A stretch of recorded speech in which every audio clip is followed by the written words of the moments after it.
बिस्मिल्लाहिर्रहमानिर्रहीम। साले माशरा कैसे बने? कैसे बच्चा नेक व साले होगा जबकि माँ को खाने पीने, घर बाजार और इंटरनेट से ही फुर्सत ना मिलती हो।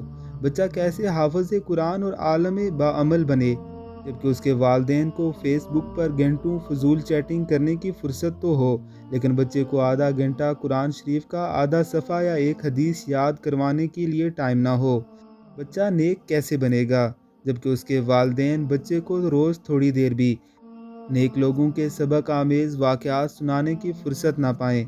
बच्चे में कायदाना सलाहियतें और काबिलियत कैसे पैदा होगी जबकि घर का सारा बजट मेकअप और पुरताश अशिया में खर्च हो जाता हो।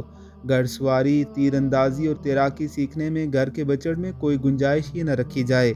बच्चे में दूरअंदेशी और बुर्दबारी जैसे जौहर कहाँ से पैदा होंगे जबकि उसके रोज़ो शब बेकार वीडियो गेम और वाहियात कार्टून देखने में गुजरते हों। कहाँ से बच्चा हलीम उत्तबा और संजीदा हो जबकि माँ बाप के आपस की लड़ाई और चीखों पुकार से दूर दूर तक हमसाए लुत्फानंदोज़ होते हों। बच्चा कहाँ से काबल और खुद एतमाद बनेगा जबकि उसे सब बड़े दिन रात हर वक्त गालियाँ और कोसने दे देकर जलील करते हों। बच्चा कहाँ से नेक बनेगा जब उसके वालिदैन दीनी तालीम, मजालस, ज़िक्र और दीनी अहकाम के सीखने सिखाने से बेजार हों।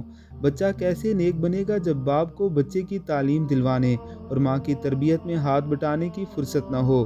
बच्चा कहाँ से नेक व साले बनेगा जबकि माँ बाप का मकसद ज़िंदगी सिर्फ ज़ाहरी दिखावा और शोशाही हो और उनको दीन, नमाज और कुरान से कोई सरोकार न हो। याद रखें, माँ बाप की सही तरबियत में ही नस्लों की दुरुस्तगी है और इसी में पूरी उम्मत की बेहतरी और फलाह। सोचिए, कहाँ से बच्चा आपके मरने के बाद दुआ के लिए हाथ उठाएगा जबकि आपने उसकी सही तरबियत ही नहीं की होगी। मैं सबसे पहले ख़ुद को और फिर अपने भाइयों को नसीहत करता हूँ। अल्लाह हम सबको अमल की तौफीक अता फरमाए। आमीन सुमा आमीन।